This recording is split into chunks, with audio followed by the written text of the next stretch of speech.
ठीक है निरंजन पोद्दार साहब, अब यहां पर आप देख रहे हैं कि पत्रकारों के बीच में भी, पार्टियों के बीच में भी तमाम तरह की चर्चाएं हो रही हैं और जिस तरीके से बिहार में परिवर्तन हुआ उसके बाद से कहा जा रहा है कि बीजेपी के लिए बहुत बड़ा झटका है। हालांकि वो अलग बात है कि पिछले 4-5 सालों में कहां पर उन्होंने बनी हुई सरकारों को अलग करके अपनी सरकार बनाई और एक जगह गंवाया है उन्होंने, लेकिन 24 को लेकर विपक्ष अपनी बात कह रहा। वहां पर देखिए कि खुद नीतीश कुमार कह रहे हैं कि 24 में कोई होगा तब तो, जो आएंगे तब तो। ये सारी बातें राजनीति के पटल पर है, लेकिन जो यूपी के पटल पर है वो ये है कि नाम तय है, ऐलान बाकी है। नाम में कुछ नामों पर हम आप चर्चा कर रहे हैं, हेमंत जी बता रहे हैं, जैसा सिंह साहब ने बताया, जैसा खुद अमित पुरी साहब कह रहे हैं कि बहुत हमें इंतजार थोड़ा सा करना चाहिए, इतना बेसब्री नहीं होनी चाहिए। लेकिन इन नामों की गणित क्या होगी? जातीय समीकरण से लेकर तमाम चीजों को भी साधना है, और कल से लेकर आज तक में जो परिवर्तन हुआ उसको आप किस तरीके से परिभाषित कर पा रहे हैं या आकलन कर रहे हैं कि हाँ ये हुआ या ये नाम इस जगह पर फिट किया गया, तो उसके पीछे का कॉम्बिनेशन था क्या?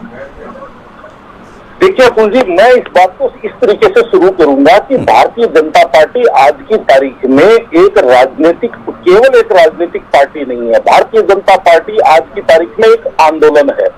क्योंकि भारतीय जनता पार्टी जो चेहरे हमें दिखाई दे रहे हैं, केवल जो कार्य करते हुए दिख रहे हैं, केवल वो ही नहीं है। भारतीय जनता पार्टी 3 स्तर के, मैं मुख्य रूप से मैं इसको 3 भागों में बांटता हूँ, एक संघ, एक संगठन और एक सरकार। उत्तर प्रदेश के लिए मैं बात कर रहा हूँ। और भारतीय जनता पार्टी इन तीनों चीजों को साथ में सामंजस्य बना करके, अब जैसे जो भी प्रदेश अध्यक्ष होगा या जिसको भी ये कमान देंगे, उसके अंदर पहले ये चीज देखेंगे कि तीनों चीजों से सामंजस्य कौन व्यक्ति बना सकता है, ऊर्जा उसके अंदर कितनी है, वो कहां से कहां तक दौड़ लगा सकता है, कितना लोगों को वो साध सकता है, कितना लोगों के साथ उसका सामंजस्य है।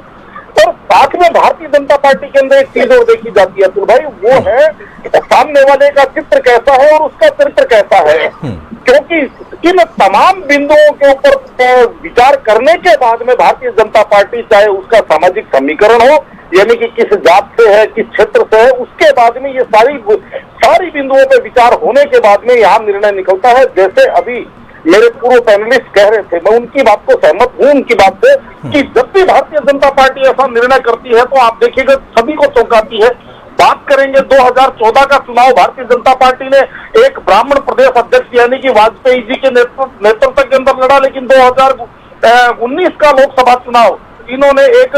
ओबीसी यानी कि कुर्मी यानी कि स्वतंत्र देव सिंह जी के नेतृत्व के अंदर इन्होंने चुनाव लड़ा। तो कहने का तात्पर्य यह है कि अब ये किसको लेके आते हैं। लेकिन मेरा ये मानना है तुझे कि इस बार भारतीय जनता पार्टी ऐसा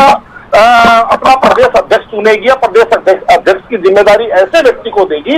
जिसका संघ, संगठन और सरकार तीनों के साथ सामंजस्य हो। और साथ में ये भी मेरा ऐसा अनुमान है कि कहीं शायद भारतीय जनता पार्टी इस बार पश्चिम से कोई ना कोई चेहरा लेकर के आएगी, क्योंकि पूर्व से आप देखेंगे योगी आदित्यनाथ जी सरकार में है, तो सामंजस्य और बैलेंस करने के लिए पश्चिम से भी एक चेहरा होना चाहिए। तो इस वजह से मेरा ये मानना है, और इसके अंदर ये चीज भी देखेगी कि वो सामने वाला युवा है, उसका चित्र भी अच्छा है, उसका चरित्र भी अच्छा है। तो ये तमाम चीजें जो चीजें हैं, ये सारी चीजें आती है। और एक चीज और बताता हूँ अतुल जी,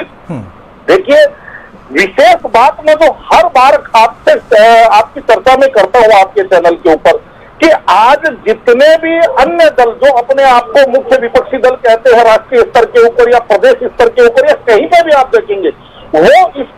समय बिल्कुल आराम की मुद्रा में है। और अगर मैं मुख्य विपक्षी दल की बात करूं तो 3 साल के अंदर वो एक पूर्णकालिक अध्यक्ष नहीं दे पाए। और आज भारतीय जनता पार्टी आप देखिए, चाहे सर्दी हो, गर्मी हो, बारिश हो, यानी कि हर मौसम के अंदर, हर ऋतु के अंदर कार्यरत रहती है। और ऐसा लगता है कि जैसे चुनावी मोड में है, 2024 अभी दूर की कोड़ी है, लेकिन भारतीय जनता पार्टी आज ही से